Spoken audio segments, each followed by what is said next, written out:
Бабанов колдоочуларын талаага таштап, өзү гана жыргай береби?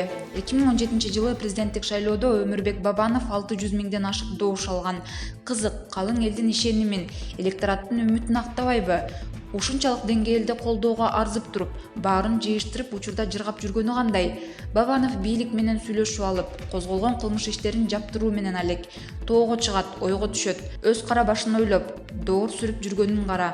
Саясаттан кеттим деп кутулган, шылтоосу да табыла калат. Кызыгы, ал ойку солку күндөрдү кыялданып, бийликтен оомат кетерин күтүп жүрсө керек. Пандемиядан кийин элдин турмушу начарлап, шайлоого карай кырдаал татаалдашып турган чакта эмне үчүн Бабанов адилеттүү сөзүн айтпайт? Көпчүлүк күтүүдө. Эртең кайра саясатка келсе, эл кабыл албай койбойбу? Андыктан коомчулуктагы көрүнүштөргө баа берип, карапайым калк менен камыр-жумур болбосо, эртең баары кеч. Негизи Бабанов үзөңгүлөштөрүн, кечеги тарапташтарын талаага таштап кетти. Өзү гана жыргаса болдубу? Нааразы пикирлер курчуп баратат.